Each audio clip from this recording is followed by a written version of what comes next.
What's going on, people? Welcome to United View. Good morning. Welcome to another Transfer View. Welcome to more therapy, more rumours, more frustration, more optimism, more fun, more calm, more whatever you want it to be. Yeah. That's what it is. Yeah, I mean, look, the news maybe isn't newsing, as you would say, right? But we're still going to try and bring the energy. We're still going to try and dissect it. We're still going to talk about it as the game. You know what? Maybe I am one of these people that smokes the hopium, because as I get further away from a bad result and I get closer to a new game, you do sort of reset in your mind, don't you?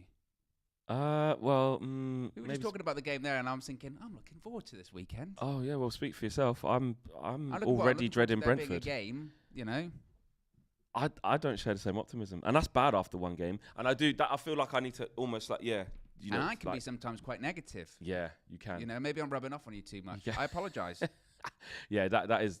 I might need to snap out of that, but it's because the transfer situation is still rumbling on. We need to know where we're at. Bus Ed Dre says, buckle in, guys. 100%. Like we do need to buckle in, because it's getting a little bit crazy. Lux Hill says, Flex needs to relax. I know I need to relax. Stressful morning. I do. Yeah, it took me ages to get down. And do you know what? Another annoying thing is, we will get to the news. We've got a lot to talk about. Just quickly, because I just feel like I need to get off my chest. Like, it has been one of them mornings. I set off, motorway ruined. Had to take a detour, and then my car audio just decides to just not play. Oh. So I had to do the old school driving with my AirPods in to listen to music. Oh. Just feel like an idiot. And then it just switched back to the car audio and went really loud, scared me. Then I got angry, and then got here, realised the news ain't really newsing, and we've got a lot to talk about. So that's where I'm at. So I need you to maybe I thought you were going to be like, I was sitting in silence, fuming, raging, grinding your teeth. Nah, headphones were in. I was listening to some reggae. People saying the volume's a bit low-key, turn up. Yep, the volume's on its way up. Well, Josh is a cheat. He's a disgrace. He said it was called. He called it. We gave him the benefit of the doubt. He's a cheat. He's a disgrace. He should be relegated. But the volume is on its way up. Owen, we got a lot to talk about. Frenkie de Jong. I don't care about how we say it now. I'm done with that. Final decision time. Yes. I know Frenkie de Jong. I know every time he's on the thumb. I know every time we talk about him, especially now, especially after the weekend, there is a bit of an eye roll, but it would appear the Frenkie de Jong saga is nearing, I want to say at the conclusion, but nearing a conclusion. A conclusion. What conclusion it is, we still don't know. But Fabrizio Romano has said, it's up to Frenkie de Jong, and he understands that it is time to make his final decision about his Barcelona future. His priority is what it's always been. His priority is still Barcelona, but Barca's position is, we are happy to keep you, but take a salary cut. Frenkie has no intention to accept it. So in that sense, nothing's really changed. Even though we're nearing the conclusion, nothing's really changing. But something's got to give, right? Now, last night and yesterday, there was lots of noise about Chelsea regarding Frenkie de Jong. Last night, TalkSport sources understand that Chelsea are hopeful of agreeing a fee with Barcelona for Frenkie de Jong. I believe Sky said something similar, that they were nearing agreeing a fee for the Barcelona midfielder. Of course, Manchester United have spent months and are at that stage where they have agreed a fee with Barcelona for Frenkie de Jong. It would appear, though, that Chelsea are getting closer to that stage as well.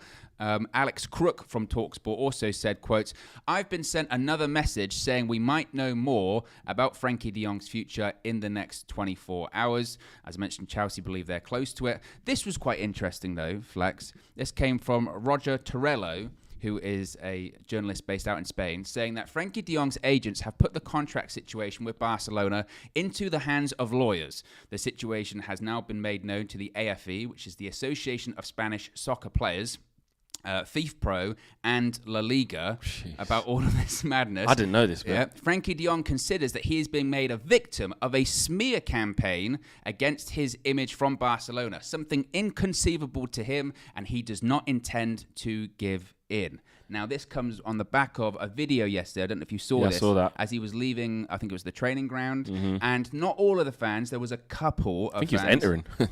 Whatever it was. There was like a couple of fans or something like that shouting at him, you need to take a pay cut, all this kind of stuff. There was a thing with, was it Brathwaite when he came on? I don't know if you saw that. Yeah, they booed him. Which I felt really bad for. It was not his fault. No. You gave him the contract. Exactly. They ran up on his agent as well, I think, at the airport. Exactly. So all of that is going on. But in the meantime, Manchester United, word from Sky, word from all of these outlets is they're still confident that there is a deal to be done and they can do a deal. So I guess the news is that there is no news, but we're closer to something, whatever that may be. But it's getting nasty. On that bit there, I think that's why even before Chelsea entered the fray, like take out our embarrassment if we lose out on him to Chelsea, etc., etc. We'll talk about that in a sec. But just on the Frenkie de Jong thing as the individual, that's why I was saying a couple of weeks ago, for quite a while, from when it became apparent about these 17 million deferred wages, or the wages that he has to miss out on.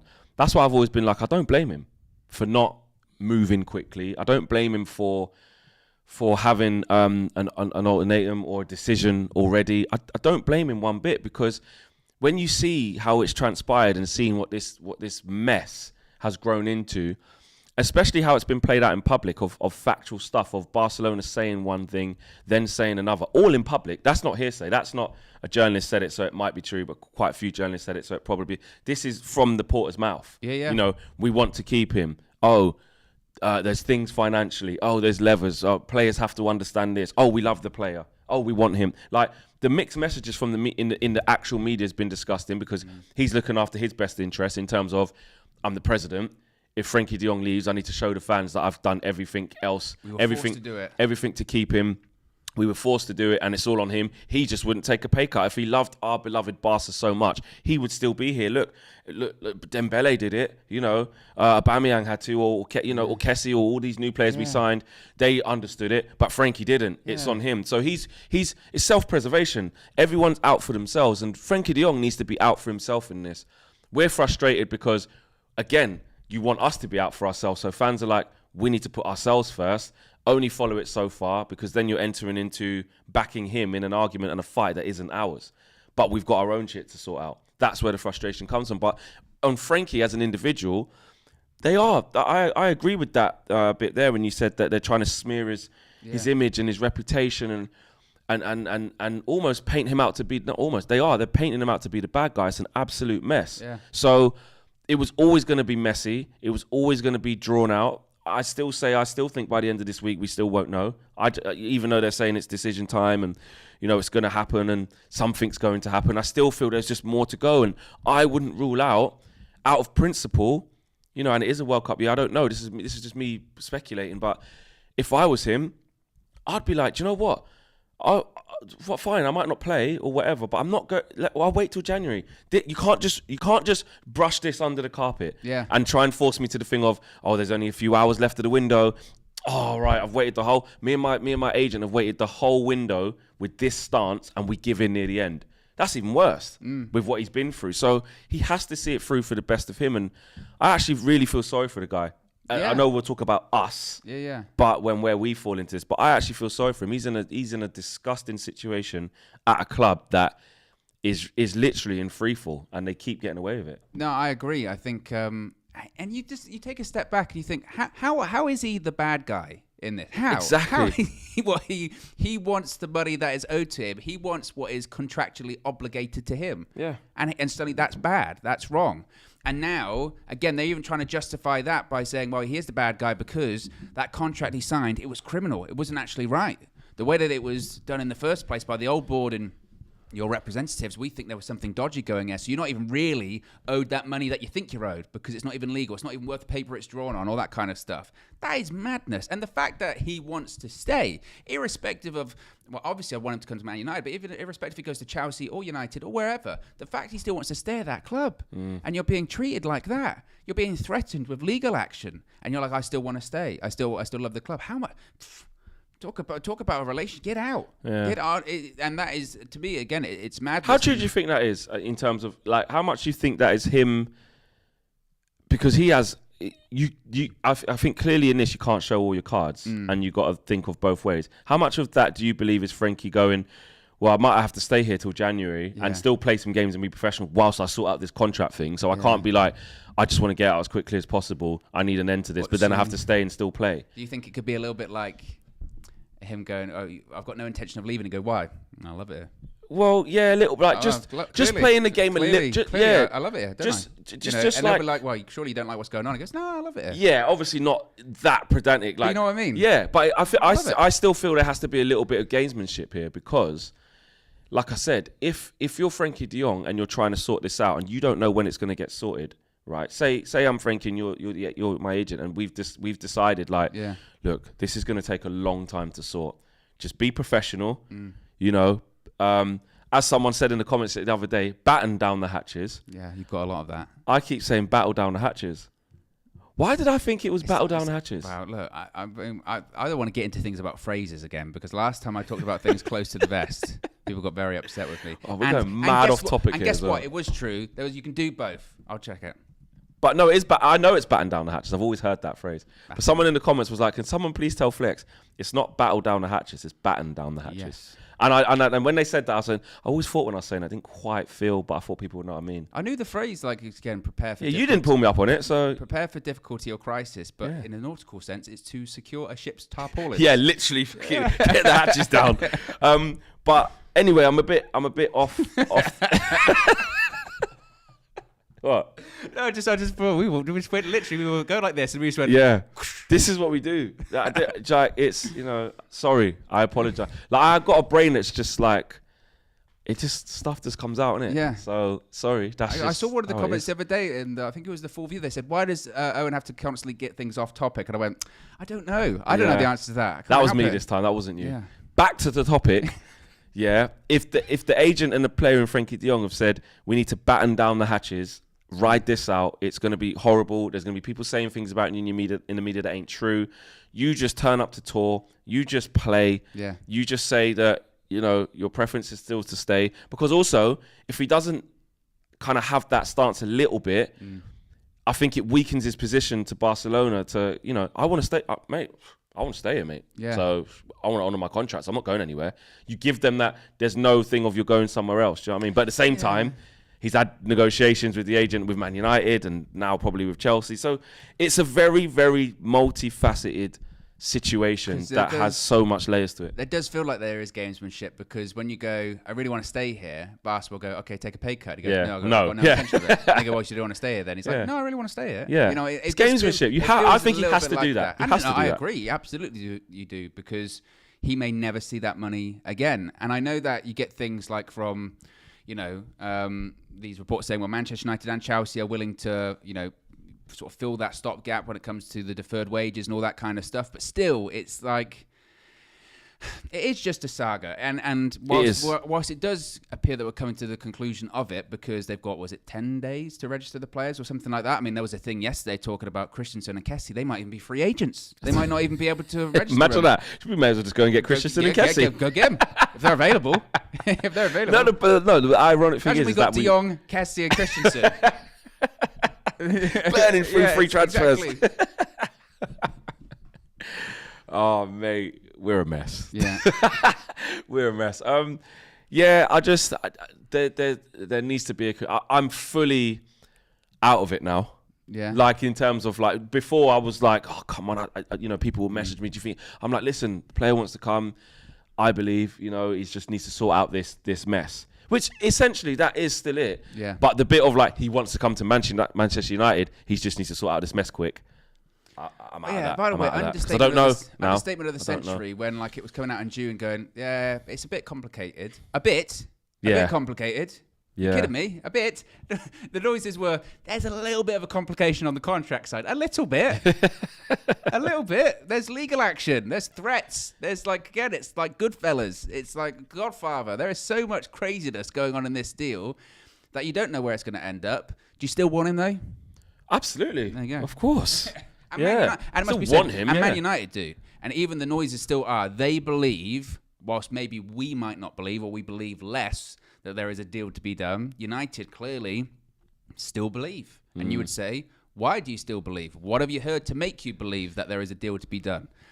The problem is with that, you know, that whole sort of narrative of, well, they must have heard something ages ago, which is why they're confident of doing the deal. That was fine, but I will be honest, my trust has been shaken because they also believed that Marko Arnautovic would have been a good signing. And so also, when it comes to belief, you can't trust them. But also, Chelsea believe as well. Why do they believe? Yeah. Why on earth have Chelsea? Think about it from a Chelsea point of view. And if you're a Chelsea fan, your club's used to being run quite well. Okay, you've got a new owner now, so you might be like, not sure. But if you're a Chelsea fan, you must be thinking, we can't be that stupid to Yeah. watch Man United Look how go they've done through signings that. this summer. Exactly. To watch Man United go through that for so long, and we just jump in at the end with no hope of signing because he's going to go. Like, what are we doing? Because we need to refresh our squad as well. So if you're Chelsea, you're thinking, right, let's see what Man United do for 2.5 months. Oh, they've got absolutely nowhere. Let's just jump in with no assurances. Do you No. reckon they've heard different things? So maybe Man United initially heard something from maybe Frenkie de Jong's side that was to Ten Hag of, it's complicated, but I would be interested. And whereas maybe Chelsea have heard, because obviously Marcus Alonso, that discussion was going on at one point, Azpilicueta was going on, all that kind of stuff. Aubameyang, that's been going on as well. Do you reckon they maybe heard from a Barca point of view of, you can have Frankie, you can have him. Yeah, but maybe it's different things. Or do you think it's from, again, the agent, it's to both United. I would struggle to. Chelsea. I'm not going to be naive enough to think that at the time when we were the only ones in for him, because it was a one-horse race, that conversation was easy. Yeah. I'm not naive enough to think that an agent with his player has another conversation and puts something else. That's your job as an agent. Got Chelsea on the phone. They're saying they've spoke to Barca. They're going to agree a fee. What do you reckon about that? I know you spoke to Eric all through the summer and you feel like you don't want to let him down or whatever, but what do you reckon? Champions League football, London. I don't think that Chelsea would, put it this way, sum that bit up, I don't think Chelsea would put a bid in and be sorting it out with Barca if they hadn't had any contact with the player. It just doesn't happen. And people did say at the time, when it was just us, people were saying, why is no one else involved? Why is no one else why is it one? It's because they was letting us bloody get in there, see how shit it was. Exactly. rinse out all the resources and all the negotiations and then go, right, we'll just come in now. Thank you. We'll take it from it. it. To be fair, that's been a Chelsea strategy this summer, isn't it? For quite a few signings, you know? Yeah. Even I when hope they he went for stays. Rafinha, they did the same thing, didn't they? Yeah. Jumped in later. Yeah. I really hope, though, if there's going to be a solution and he's not going to come to Man United, please just make him stay at Barca. Like, that's up to Make him. Barca suffer. And just at least it's like we don't have to just watch him at Stamford Bridge every week, just being amazing in their midfield next to Kante. He'll do really well. Of course, like really well. if he goes to Chelsea again, Chelsea be doing it. You laughed at us. Everyone's saying, "Oh, Chelsea are going to finish 6th and all this. Arsenal and Spurs are going to finish above them because Chelsea are crap and all this." Like, and I said, don't look. They haven't done it yet. I'm just saying, don't. But until the window's shut and they have that team that they still have now, then say it. Because Chelsea are capable of just going bang, bang, bang. Then you go, oh, bloody hell, team looks all right. Yeah. That was sharp, wasn't it? That actually impressed you. Yeah, I was like, well. But with the De Jong thing as well, and this is why it makes you do think that like Chelsea would be the more likely option if he was to move, because again, I know the relationship with Ten Hag, but Champions League and London, that was always a thing, but especially after that game at the weekend, like. If you're looking from even before this season, he might have gone, I tell you what, United's a bit of an unstable club. And then this on Sunday went, they really are, and he's not even, anywhere near Chelsea or United yet. So who knows what could happen against Brentford? Who knows what could happen against Liverpool, right? After that, he could then start to really go, nowhere near. Chelsea might have won all their first 3 games by that point. United might have lost their first 3, which has never happened before in the Premier League. Only 2 games we've lost. We haven't won our first 3, but never lost all 3 in a row. Not saying that's going to happen, but it's a possibility.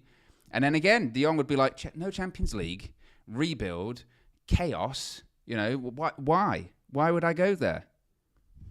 When you say it like that, Owen. I was positive 10 minutes ago. Fucking hell, man.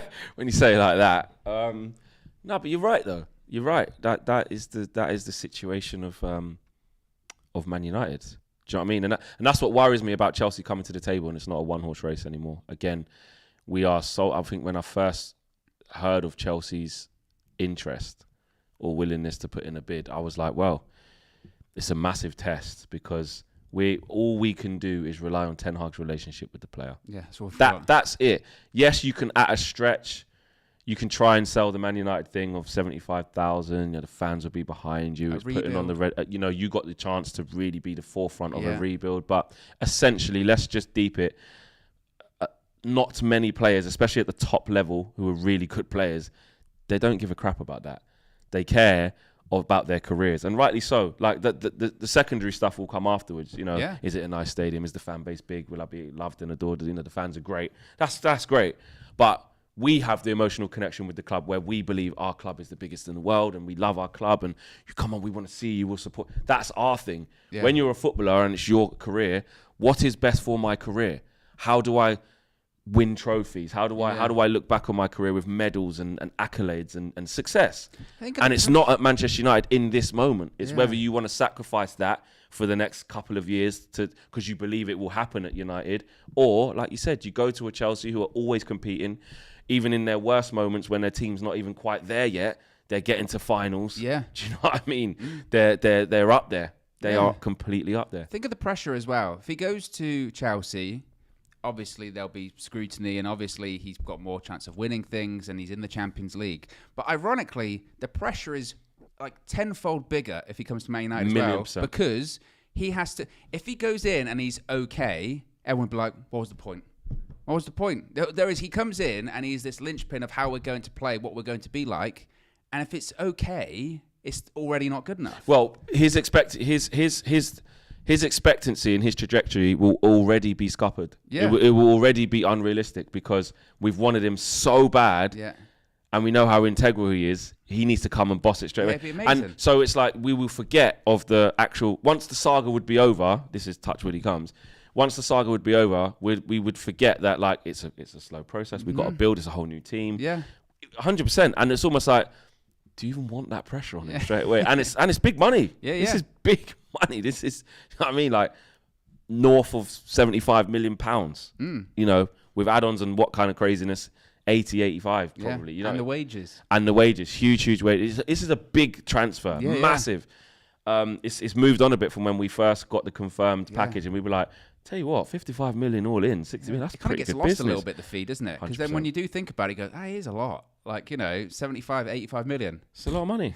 It's a lot of money. But then you say Harry Maguire was 85 million, and then you say, well, you know, it's about right. Well, if you compare anything to that deal. Yeah, Frenkie should be 160 then. Yeah. But anyway, we'll have to wait and see. Final decision time. If we get anything more out of it, are we going to hear anything more? Are we going to get any prediction for it? Quickly. I ain't got Does one. Does he come? Yes, no? I ain't got one. No. I'm going to say no. I say no.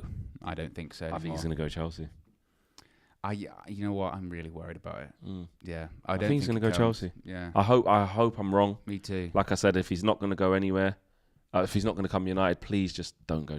Just stay at Barca. Sort it out. But I don't know. I just want it over. I'm tired of it. I really am. Super chats. One from Mac. 2 months of the UV Members Club as well. Big up to Mac. There is no way we've chased Frenkie for this long without some reassurance from the player side. If he joins Chelsea, the boos from us better be loud. Yeah, I do get that as well. That's why we're still at the table. You know, they must have heard something, but... Is that his fault, though, if we play Chelsea and he's playing? I mean, we'll boo him because it's like, oh, you know, we were linked to him. But the boos. Is that really his fault? To be honest, I took that out of context. I was thinking just towards the board and just actually he means the player when he plays against us. Yeah, no, I wouldn't really, Like, because I don't blame him for choosing Chelsea over us. I wouldn't really be hostile to him. PS says, Flex, can you relax by saying Sheshko and Hakpo properly? I've given up on, you know, the name, like, because the transfer window is becoming such a farce that I've sorry guys, I'm being really not fun with the names and the banter. I'm annoyed, you know, but I'll try maybe later on. Darko says, I think Frenkie de Jong case will be talked for years to come, and downfall of the Glazers when Chelsea agree a deal soon. Yep. And Danny Bryan says, was in Old Trafford for the first time in 10 years on Sunday. The divide in the fans shocked me. Toxic, I understand it's dire. Lads, this isn't going to improve even with Frenkie de Jong. Yeah, Frenkie de Jong's not just going to come and fix everything. But yeah, it's not sunshine and rainbows. And you know what? There was a lot of, in my section, I wouldn't say there wasn't people fighting and stuff like that, but there were people arguing. There were people, you know, the guy I sit next to, he's like, you know, why is he playing? Bring the kids. Yeah. The other guy next to him say, mate, it's one game. Like, it's the same players as last year. Like, but when you're in the stadium and you're seeing the crap, you're seeing it again and again and again, and not just in the stadium. When you're at home watching it and you're seeing it, you might have argued with your friends at home. It's like, It's hard. It's And emotional. Especially when the games are on. Yeah, and it's That's the disparity between the positive and the negative emotion. I guess last season I know I was going into games feeling negative because you knew what was going to happen. At least, whilst we knew we were short, we did go into that game against Brighton somewhat positive in the sense of, oh, it's a new era. Let's see what happens pre-season, and then negative right away again. Yeah, my negativity, which I still stand by, like, isn't at Ten Hag and what he's trying to. But that's just going to take.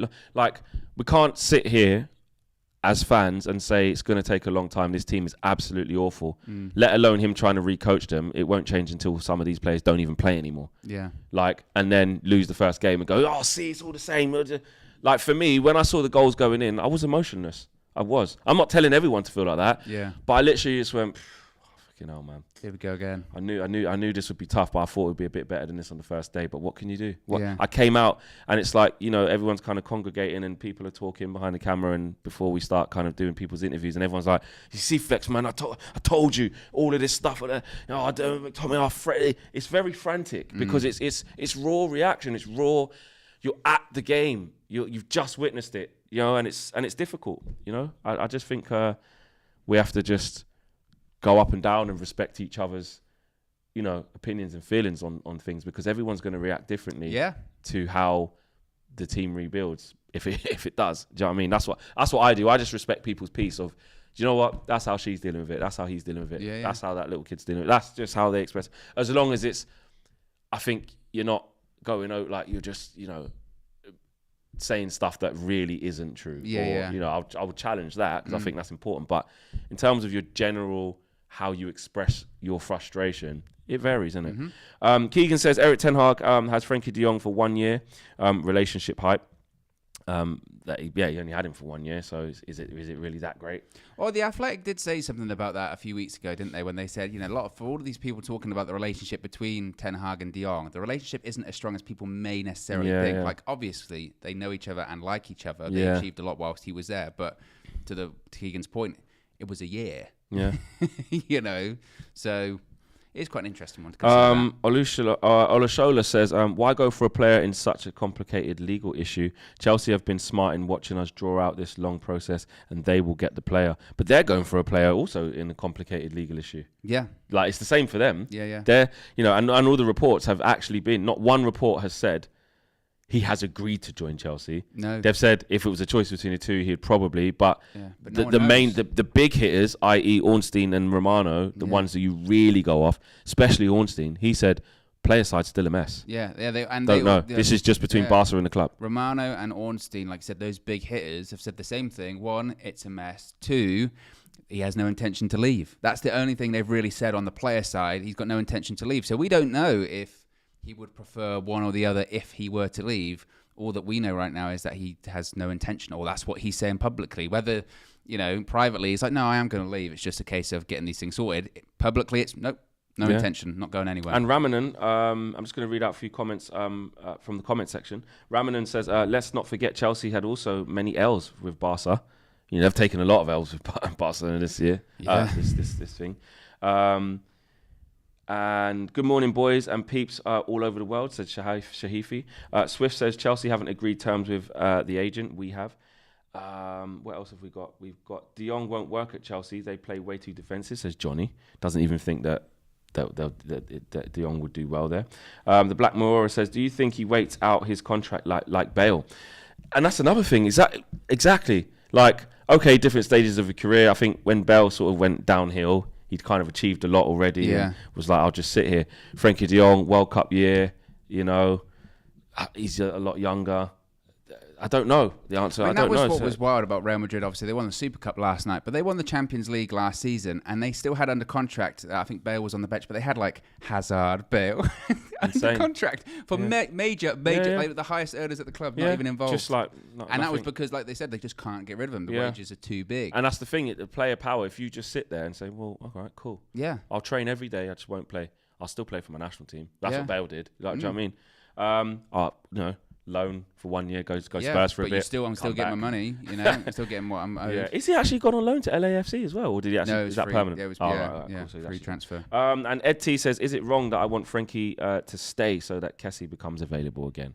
Nothing's wrong. It's your opinion, Ed. Anything's no possible. One I can mean, tell De Jong's already registered as well because it's about registering new signings on yes. new contracts. Yeah, so we can play. Exactly. Yeah. Smash the like on the video, guys. Subscribe to the channel if you lot are new. We can get to 500 quickly today. Yeah, there's no reason why we can't. Exactly. Yeah. Let's try and get to 500 likes. Big up. And Mark says, stop focusing on De Jong. The whole team needs sacking as well, from Mark Harris. Mark Harris being very strong in his opinion there. Yes. Big up, Mark. What we got? What's going on? We're going to talk about Cody Gakpo, and that a deal is not imminent, certainly, to Manchester United. Again, some more positive news this morning.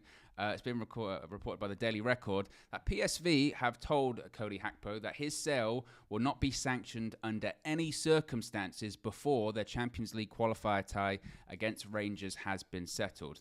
So obviously, their thought process is that, actually, you know what? Even if you want to go to United, irrespective of it all, if we're in the Champions League in the group stage, granted it might be the group stage. If we're in the group stage, we're keeping you. Well, why? We don't. At that point, we don't need to sell you. We'll get big Champions League money. You know, finances can be finances, but there's a lot of money involved in that. One extra season. Let's see how far we can go in the Champions League. Why not? And again, as we spoke about yesterday, that leads us to watching these like Champions League qualifiers that we're not involved in, by the way, a competition we're not involved in, and hoping that a team loses so we can sign a player. And it's not even, no disrespect to PSV, but it's not the ginormous giants of European football. It's like, let's hope PSV lose, and then we can sign a player. That actually was an alternative in the first place to an Anthony. Yeah, it's again, Man United, isn't it? It's reap what you sow settings. You know, if you decide to go in for a player late, then this is what's going to happen. Yeah. You know, teams, you know, it was almost like when we were trying to get Eric Ten Hag, and I know it was because the season was on, it's different, but we had to wait. They had stuff to sort out. You know, they were in a title race. They were, you know, in the cup finals and stuff like that. You don't get to just rock up and expect someone to go, oh, here, have one of our best players, if not our best player, the best player in the league last year, you know, because you need him now because you're panicking. We're about to play Rangers, mate. Is that two-legged when they do the... I would assume so, yeah. Yeah, you know, that's tough. That's. I need to watch that. Not just because of the Gakpo thing. That's actually going to be a good game. Good game, yeah. Yeah. It's difficult to beat Rangers. Yeah. Especially at Ibrox. So I think that's our own fault. Now, look, it doesn't mean that, you know, even if we went for Gakpo earlier in the window, they still could have been like, oh, we've got Champions League. We don't know. He's our best player. But if you did it early enough and put the money down and slapped it down, you could have said, well, there's the money. Find a replacement. You know, it's fine. It's really early in the window. But when you now do it in the halfway between ties, of course. It's almost arrogance on United's part, isn't it? You know, of like, oh yeah, you've got nothing going on, and to their point, they're like, well, yeah, we do. You know, we've got Champions League qualifier. We want to be, you know, competing in that. And granted, we might not go super far, but you know, they won trophies last season. And again, he would believe that it's integral to. I'm sure it's Ruud van Nistelrooy the manager as well. I'm sure that their thought process is that he can be integral to the plans. He scored lots of goals for us last season. So, again, whilst we're now looking at these quicker alternatives, it would appear that the Gakpo one isn't going to be super quick because, look, stuff going on. 100%. And like you said, Ruud van Nistelrooy, the manager, Ruud's just not going to go, oh, yeah, I'll just forget what I'm doing. I'll just jeopardise my Champions League tie. I just won't do this. You know, Manchester United, great. Yeah. I've got allegiances at Man United. Have our best player. Don't worry about my managerial role. Relying on friends. Van der Sar at Ajax, Van Nistelrooy at PSV. You know. You know, the fact that Ten Hag knows these Dutch players. You know, it's all favours FC. Yeah. It is favours FC. But I'm not shocked that a deal's not imminent. I'm not shocked because, again, we find ourselves in a position with waiting late to do things, waiting for the right time to do things, pulling the trigger too late, and we end up in this mess again. Yeah, and again, it's arrogance. Because from United's point of view, okay, we'll put the money down now, and PSV are like, no, we've got stuff going on. Yeah. Sorry, wait, you're not going to jeopardise that just because you're Man United, just because you've put money on the table. And then if they go through as well, it's not happening. Gakpo can be like, well, I'm young, I'm in the Champions League. Yeah. You know, Ruud van Nistelrooy is the manager. You know, Dutch legend. Yeah. You know, I'm all right. And then from a PSV perspective More as well, peace. they get Champions League money, proper Champions League money. Go, actually, that 35 million that you offered, do we really need it? 55, 60, mate. And I know, it's more. Okay, give us more, or come back next season. And then he might cost more because he's young and he might have a good season in the Champions League. What happens then? You know, so that just... That's the case with United, isn't it? Of all of this, and that's what happens when you're panicking. That's what happens when you have to go to these alternatives, and that's why it's frustrating. We'd heard those noises about some of these alternatives. Yeah, we can get them done quickly, but you can't. You're like a lot of them, you can't. Again, it's arrogance to the point of, oh yeah, because other people have other stuff going on. You know, the world does not revolve around Manchester United. Yeah, it's like they think it does, isn't it? Yeah. Like, well, the whole footballing world should stop because Man United are ruined. Yeah. We need help, so if we need your player when we ring you, you better send him. We'll call up PSV tomorrow. We'll get him. And they're like, well, no. It doesn't work. It's like, you know, it's like me going, Flex, I don't know, I'm not doing anything. Let's go and do something today. You're like, well, no, I've got plans. Yeah. You're like, what? Yeah, but and then I've got nothing to do, though. Then me get offended. What do you mean got plans? You go, well, I have a life. 100%. I just don't. Well, I do understand how we got ourselves into this position. You know, I'm still not over the Arnautovic thing. I'm sorry to even go back there. Yeah. That just puts the underlined and bold statement of we have no idea what we're doing. Mm-hmm. That if there was any bit of optimism of let people try and wait till the window to close, that shows the fact that you were willing to do that. You know, I saw a Paddy Power skit. Oh yeah. You had to laugh. Yeah, with one of those. You know, you had to laugh. What are they called? Oh, they're called. You used to get them at school. I remember that. Yeah. Let us know in the chat. Yeah, I can't remember what they're called. Not spindles. No. You fold them up. Yeah. And then you do it, and then you. Someone will know in the chat. And it will say like green. Josh, do you know? Josh has no clue. Yeah. But everyone knows what that is, though. Yeah, and then you go like. Yeah. I was never clever enough to. I could never make do one. No, there was always one person. There was always a girl that knew how to Yeah. I'm the girl that knows how to do it. Yeah, they would always do that. Yeah. Yeah. Oh, that means you love that person. Yeah. Oh, that means you love that person. Yeah. Well, no, it doesn't. Pick a colour. Red. R-E-D. Yeah. Chatterbox. Oh, there you go. That's what it's called. I've never heard of that before. I didn't even know. Neither. Didn't even know. Me neither. I knew it'd be a name once I saw it. I wouldn't even go, oh, yeah, that's what it's called. I just never ever knew. To think about it, I said what are they school. called, and I was thinking, I didn't even know they had a name. Yeah, yeah, they're just the thing that Paper that chooses the thing. Yeah. Yeah. I do, yeah, but just because Josh is in my ear saying you don't know the name for anything because of Dr. Zeus. Oh, I mean, that was... Yeah, but I do know the name for some stuff. But you didn't, because... And then I said, But I do. oh, the Grinch. And you went, yeah, I know who the Grinch is. I said, Yeah. but it's Dr. Seuss's Yeah, but I The said Grinch. Roald Dahl. I said J.K. Rowling. Like, I do know the name for some stuff. Oh, what two? Doesn't matter. Still some. I didn't say I know Two all. of the most famous authors ever. Oh, there you go. So I know some of the most famous authors. Dr. Seuss, but he's been around... Yeah, Josh saying they're not more famous than him. But, well, then, you know, he should be more famous than I would have known he was. The classic. Everything could be a classic. Only Fools and Horses is a classic. Not everyone watches it. I've seen it. Everyone's seen it. Not everyone. Most people. Not everyone. The Dr. Seuss thing. That was... I mean, when you say like, oh, I haven't watched Star Wars, or whatever. When you say... That's a classic. No, you should... That's you know... It wasn't made in like the 40s or 50s. That's when Dr. Seuss wrote Steffi his Jenkins says, isn't Dr. Zeus the cat? Cat in the Hat, yeah. Oh. So everyone has like at least a fringe. Well, I'm not even, I don't even know if I've actually read a Dr. Seuss book, but I know he did. Oh, so good you ain't even read it. But I know that he did Cat in the Hat, and I know he did The Grinch and all that kind of stuff. It's just Yeah, and I know that now. general knowledge. And I know. But hang on a You've minute. got to stop watching these Only Fools and Horses reruns. There's this You've thing. got to open your mind. Yeah, and Royal Family rerun. That's all I do. I just go on UK Gold, and that's all I do. And keeping up with appearances. And One Foot in the Grave. And I was just about to say Victor Meldrew, One Foot in the Grave. I didn't even know that. But I could tell where you were going. I'm really old I school don't British. believe like, it. Yeah, steptoe and son. Like I'm old school. Like Yeah. I'm just how I am. I don't like looking at new things. Or I watch like the reruns of like like Family Fortunes and shit like that. Like Yeah. old school Les Dennis and that. Yeah. Wheel of Fortune. Yeah. You're a big fan of Challenge, are you? Yeah, but it's rerun all the it's good, but it's not the one. Yeah. But catchphrase. Yeah. Roy Walker. Is Ray. Say what you see. Say what you see. Look at Mr. Chip. Look at Mr. Chip. But anyway, Rising Damp as well. Yeah. Anyway, off topic, man. Why are you talking to me about old school British sitcoms? All because you started telling me I don't know who people are. Because it's funny. All right, cool. Can we get back to it, please? Yes. Do you want to go into Open all hours as well. Sorry. Yeah. Yeah. Right, stop putting in the chat all the. Two Ronnies. I've been watching that recently. Oh yeah. Two Ronnie Those Bart. sketches, they hold up as well. They are funny. Can we stop? You lot in the chat. Stay on topic. What have we got next? Next, Adrien Rabiot for Richard. Oh yeah, I forgot about him. I actually forgot.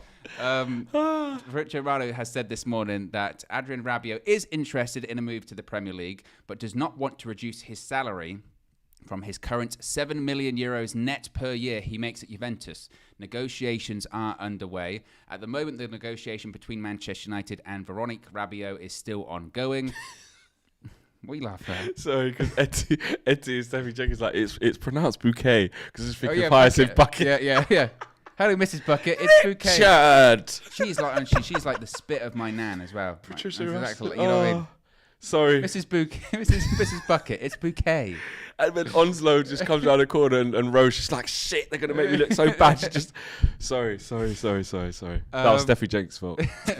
Negotiations still ongoing. Ten Hag had a direct call with Adrien Rabiot on Monday, and it was positive. Now the two parties are negotiating on financial and project plan. But I think the concern from some United fans has been the part where Rabiot goes, no, I don't want to reduce my salary. Yeah, exactly. But then again, mate, But we're desperate. But again, like, that's what I'm saying. I think a lot of people as well. I mean, it's only by a couple of million, isn't it? It's not by an astronomical fee. Yeah.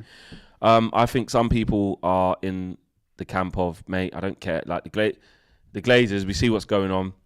The movement's getting stronger. The spotlight's firmly back on the Glazers again at the moment. We'll talk about that a little bit later. But people are like, you're not exactly spending loads of money. If he wants a couple extra million, we can give it to him. Yeah. Like, it's not our money. And I know you got to get a balance of not putting players on too much wages and they end up, but this doesn't seem like that.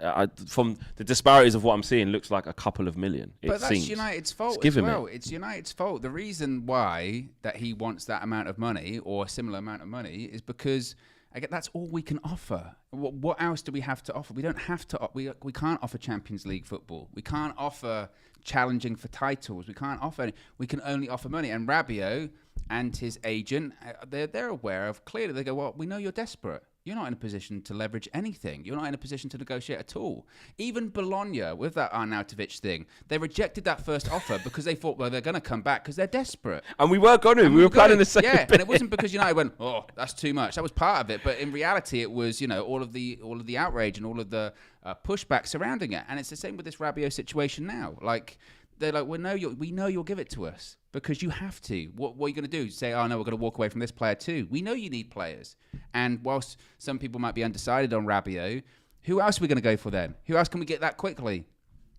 No one. Yeah. Backs against the wall time. Well, unless again, it's a XYZ list. Yeah, we've got someone else. We'll go from someone else from 2050. Yeah. Oh, we'll just quickly try and get James Ward-Prowse. Yeah. Oh. Like, I could just see, we'll just put in a bid, like, Southampton lost their first couple of games. We'll call up Wesley Sneijder. Fancy coming. I know it's a bit late, but come on, retirement. One more time. And, Guy Can. Yeah, exactly. Where are you? Oh, I remember that. Jesus. Tillemans and Neves, obviously that's always going to be, tricking along. I saw Douglas Luiz, Man United were considering making a bid. He's going to sign a new deal at Villa now. So it's like, we're just going to get linked to everyone. But the longer we don't do it, longer we don't get someone in, the more teams are going to see we're desperate. And when we try, and also they've started their season, their prep is done. Don't put your, not insecurities onto me. Don't put your failings. Yeah. I've done my shit. Like, we're good. We're Villa. We've signed XYZ. We've got what we want. We're settled. We've done our transfer business. Don't try and unsettle my thing and make me now have to sell this important player to you, and then I don't have a replacement. That's like what it's like with PSV, isn't it? Yeah. That's why they're like, well, no, we'll wait after the Champions League. Like I said, everyone's got stuff going on. It's not our fault. The ball does not revolve around Manchester United. Yeah. Like you said, don't put your failings onto us because you're now panicking, or you're now going to this list of people that you're like. And again, the arrogance of, we can do that quickly. Don't worry, we can do that quickly. I'll get done quickly. Have you got reassurances you can do that quickly, or is that because you're like, well, we'll be able to get it? That's what worried me. Like, when I was told, like, yeah, we do have alternatives to Frenkie de Jong that we can sort of invoke quickly or accelerate quickly. I was like, Says who? Yeah, I know you're the club saying that. That's fine. And then now this is what it looks like. Oh, it's Arnautovic is there. We can accelerate that quickly. That shouldn't be too hard. Yeah. That's what they thought. Oh, we'll get Rabiot done. Look, okay, fair enough. Rabiot still looks like it will get done. Whatever, cool. It's been a couple of days of negotiations on the personal terms, but the fee's been agreed. If we get him relatively quickly, that would be one. But it's like, okay, it's Rabiot. You then start dropping. And again, I don't mean that condescending wise in terms of he ain't better than McTominay and Fred. There'll be people saying, "Oh, you're turning your nose up at him." Look, I don't mean it like that. I mean in terms of it just really wasn't the direction we wanted to go in. But then at the same time, it's still, Romano's saying that, Erik ten Hag has said okay to these. It isn't, man, and I think it's important to talk a little bit about that although these are other alternatives, it seems like, well, we are being told that these are things that, Erik ten Hag has still okayed. He's had the conversation with Rabiot. There were positive talks. But you could say, why has he okayed it? Has he okayed it because he's also desperate now and he's like, okay, whatever. He's okayed it because it was on the list, but it was far down. Yeah. So he can't be like, I don't want him, but we did say, Eric, like, if we don't get the first 10, you have to go to the next 10. Yeah, or he saw, obviously what happened at the weekend and they've gone, what about Rabiot? And he's gone, like, okay. Yeah, I'll give him a call. Because I said anything but these two. Yeah. And I had to start with these two. So, maybe it's something like that. Smash the like on the video, peeps. Subscribe to the channel if you lot are new. Nearly at 500 likes, which is good. All Elite Alvis says, with our standards in the bin, I wonder if this is just a case of bringing in better players. Rabiot, not a worldie, but he's better than McTominay and Fred. It's sad. Glory, Man United. Glory, United view. Yeah, maybe it is. That's what I mean. It's just about getting better quality players in to even give us a bit of hope of improving in certain areas. And Takira says, would we be stressed if United beat Brighton? That's a good question. I feel like it would be less. Would be stressed if we beat Brighton and we still was trying to get an Arnautovic and, I don't know how much. No, because the Arnautovic thing was kind of before the game. So I want to say it definitely wouldn't feel as bad as this. If we would have beat them confidently, if say like how we played against Villa in the first half or Crystal Palace, say we put in that performance, Jadon Sancho looked good, Rashford scored, Donny came on and it was 1-2s and we won in that manner in the league against Brighton at home. Definitely people would be like, see, that's what Ten Hag can do. Now we still need some players. It wouldn't be like this. I think, it wouldn't be like this. Clearly, the result does influence that. But also, you could say, even if we had won and still played kind of in the manner that we played, a bit like last season, when we come through the game, we would have won. But you go, but we were bad. Yeah. That would have felt crap as well. Yeah, exactly. It would have had to have been a performance like Tor. Yeah, exactly. And like a 2-0 win, 3-0 win. And again, people got carried away, but it definitely wouldn't have been as angry as this. But when you lose like that, and then you get Arnautovic, and then you get Rabiot, there's nowhere to go. There's no other emotion to feel apart from despair. Do you know what I mean? And anger. Right back, fullback, what's going on? Yes, according to Graham Bailey, he's saying that Celtic right back Josip Juranovic is on Manchester United's radar. Juranovic would cost more than £15 million. Chelsea are also considering a move for him, but he isn't the only right back under consideration. Manchester United have also asked about Inter Milan's Denzel Dumfries, who Chelsea have also had talks about. So we're competing for Chelsea with Chelsea again for two right backs this time. I'm going to be honest, Flex, I don't know a ton about the Celtic right back. Dumfries, we've been linked with all summer, on and off. Clearly, we want another right back. We have to get one. Because, Wan-Bissaka, we don't really know a lot about his future, it must be said. We know he's for sale, and we know that United are open for offers, but there hasn't really been a ton. There's not been a lot of movement coming in. I think there was an inquiry from Crystal Palace early on in the window, and by all accounts, United pushed that back because it was a loan, and we want it to be something permanent. But we spoke about Dalot yesterday, and actually I thought it was a really interesting point when we were sort of saying, he's the best right back at United. But if you're going to compare him to the rest of the league, he's probably like 10th best right back in the league. And that goes to show what should our expectations be with Manchester United? Because if you've got players that are like that in that side, and that's the same argument for quite a few of those players, they might be the best whatever at United, but in comparison to the rest of the league, they're like the 10th best, midfielder could be one of the worst pairings of midfields in the league. Or when it comes to, people like Rashford, you say, left winger, I guess technically at the moment, he's one of the best left wingers at the club. But in terms of the Premier League, can't get in the England squad. He's not even in the top 10 best left wingers. So what should we expect? It's a balance between, it's a good question. It's a balance between looking at the ceiling that Erik ten Hag has of what he can ooze out of players that we have severe question marks over how good they are versus they still have to play. So like you said, how can you expect more than what you're seeing? So I think I still do think there is mileage in, and I know a lot of people may disagree. I still think that team can play better. Like, there are players in that team that I think can play better. But as time goes on, you start going, maybe they can't. Of course. Oh, like, there's going to be, again, and that's going to reach a ceiling of going, well, that better was only 4% more, and that's it. This is it. There are certain players who can't, in my opinion. I do agree with that. But there are other players in the team who can play better than what they're playing. And then you do get the thing of, like, until Ten Hag gets rid of player X, player Y, player Z, how can the team propel to its next level? And I'm not being rude or condescending. I'm just calling it as I see it. What worries me about this now is that Ten Hag has clearly decided Wan-Bissaka's got no chance under me. Like, to not even, like how Tellez was. Yeah. Like, no chance. Like, I even brought in a player over you, and then in the summer, I played you at centre back, centre mid, everywhere but your position. I don't even want to see what you have to offer in your position. Yeah. Right, And then Wan-Bissaka, he came on a couple of times. Other than that, he's not even playing. But he's not injured, is he? Ethan Laird was preferred more. Do you see what I'm saying? And that's my thing. So Ethan Laird's going out on loan to Watford, right? Okay, great for his development, cool. You haven't played Wan-Bissaka in any... Was he even on the bench against Brighton? I think he was on the bench against Brighton. Right. But again, by proxy of, we don't have another right back. Fair enough. Now. Right.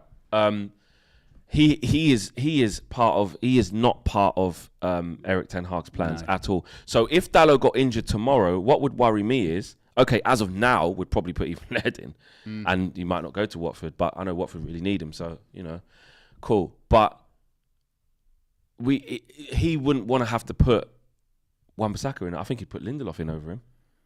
Yeah, or might do a madness. Or just change up a you know what I mean? Go to a back three and then... like he just... The point is, he really doesn't trust in the kid. And that's a big issue, because if Dalot gets injured, what on earth are we going to do? Yeah. So we need a right back, because Ten Hag's made his mind up. Between now and the end of the window? I think we will. By proxy of... Because again... Do you think Wan-Bissaka goes is the first question? Wow. Because if he doesn't go, I don't know how we get another one. I don't know if it necessarily matters. We did the same with Malacia. We brought him in, and it was like, well, Tellez, we haven't figured that out yet. Yeah, but then now he's gone, isn't it? Yeah, but I guess my point is that might be, they might... I don't know if there were any offers for Tellez actively on the table when we brought Malacia in, but we brought him in and it was like, okay. Oh, yeah, it would have changed. Yeah. Oh, so you think if the next right back comes, it makes Wan-Bissaka and his agent go, right, we need to get out of something. Yeah. And that's a loan as well. Or before the player, before the player comes in, the Eric Ten Hag six Wan-Bissaka down and said, listen, we're getting him over there. This is what it is. Yeah, well, listen, like, you need to sort of find. And I know we were talking about PSV and their Champions League plans, but when you do start buying into, say, like the Scottish League, so Celtic or whatever, legitimately they are deals you can do fairly quickly. Yeah. Because of the financial situation. I think he probably would prefer Dumfries from Inter Milan. Why? Because he knows him. Because he knows him. He knows the player.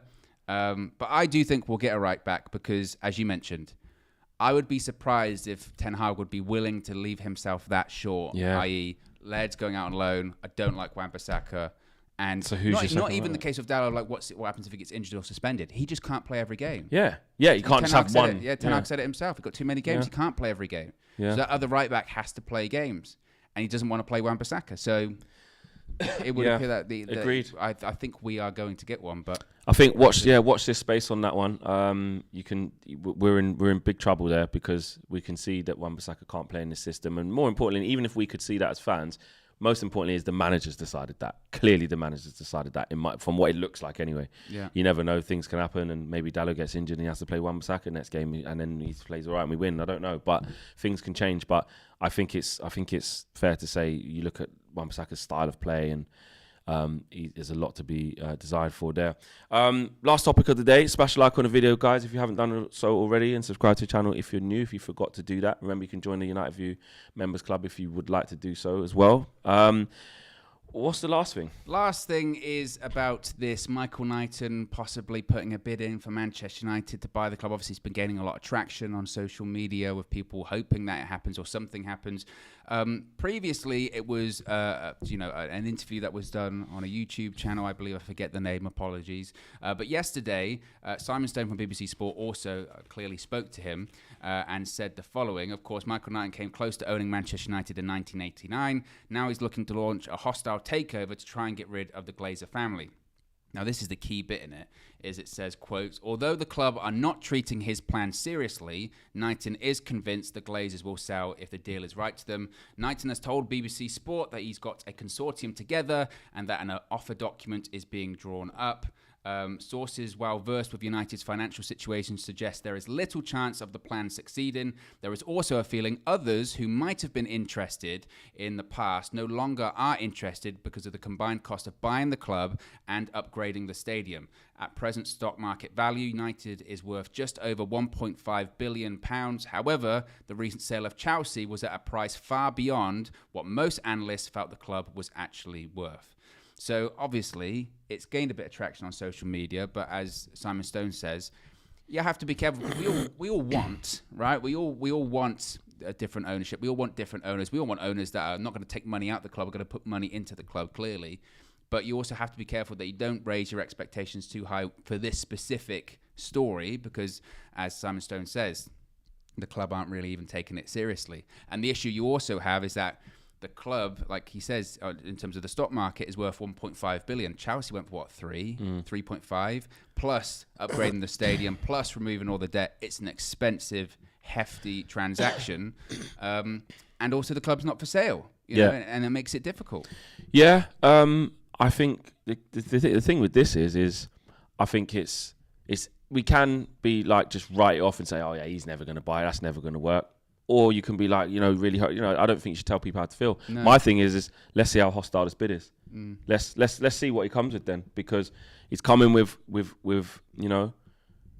good interviews and stuff that's going to get us behind him, and stuff that we want to see as fans of, an incoming owner. He's saying the things we want to hear. We're fed up of it, and we want someone who runs the club properly and stuff like that. And us as fans, it's music to our ears. We will get behind anybody who wants to buy it. Well, within reason, as long as they, haven't humanly done things wrong, and within reason, do you know what I mean? But especially because he's got ties with the club and tried to do it before, he's gathering a lot of support. And you know what? Rightly so, I think. I think rightly so, because people want to see change at the football club. They want to see how far this thing can go. And I'm not opposed to that, 100%. Am I arriving at the table with caution, with a bit of skepticism? Yes, because we know the Glazers. And for them to sell this football club is going to take an extremely hostile bid, and other bidders. Like maybe money talks. If the Glazers can see themselves cashing out on people, a consortium paying above what Manchester United's worth, and this is me just speculating, 6 billion or something like that, they'll go, bloody hell, we'll never get a better offer than that. Then maybe they might think of it. But I just feel like right now, with the early thing of this and the way Michael Knighton's going about it, I just feel like that we have to wait and see how this transpires. There's a lot of talk about consortiums and bids, and I've got this and I've got that back in, until it's on the table and it's been put as a formal bid. Yeah, because we don't know how much. We don't know how much. We don't know. All that kind of stuff. Very early stages. The positive could be, though, and I think this is perhaps the best way to look at it, is that whilst his bid might not succeed, whilst his consortium might not succeed, and the Glazers will say they're not for sale, if the conversation of what actually would that price be if you had to sell? If you were open to selling, what would that price be? Or if it does, prick up the ears, as you say, of other people, or other people that could buy the club in the future, as long as that conversation is constantly out there, that is a development in itself. Yeah, And if you get more bidders as well, if you get someone going, well, they're open to all right, let's go. Now's the time. If the Glazers actually named their price, they said, well, the club's not for sale, but hypothetically, if it was $5 billion, then maybe someone would go, all right, then. I've never heard that price before, so I never even knew you discussed it. So the fact that the discussion is constantly out there, and possibly they could test the will, and he goes, they rejected my offer, but they actually did say to me, we would be willing to have, this amount. That's not the worst thing, right? That's possible. Yeah, and that's what we have to try and explore, and I hope that he's successful. I hope any people, again, within reason that they've been vetted and they're decent people, I hope someone can come in and get the Glazers out of the football club. Because we're sick and tired of it, and almost to the point that we're so sick and tired of it that these things come in spurts. They go like long period. Like, it remains the common goal for like all United fans, but the waves come in spurts. Like, the Super League was the last spurt. You know, then it was, you know, a bit towards Richard Arnold and stuff like that. That came in like a little bit of a segment. Now it's the empty Old Trafford movement. Like the movements come in spurts when things spike at their worst. It triggers, you know, you don't get protests every single game, every single week, all the way through the season. You know, you could argue that they would lose their effect. You got to pull them out the bag when, you know, when they're organised and they're proper and they've been put together by different fan groups and everyone's singing off the same page instead of just scattergun approach.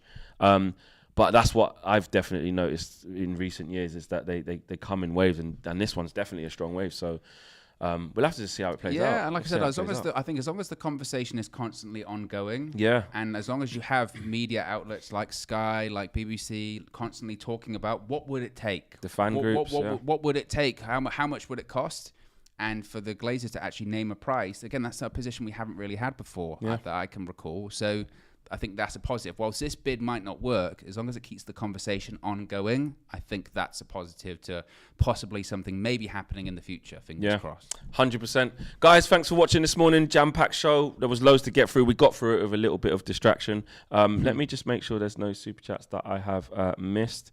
No, I'm good. We'll be back. 6 p.m. video. There will be a 6 p.m. video today. I think you guys will enjoy that. It's a good one. Yes, it's a good one. You guys will definitely enjoy that as we, gear up for the weekend and get towards match day. Start tuning in towards match day. So, yeah, lots of content coming your way. We're out of it, guys. Peace.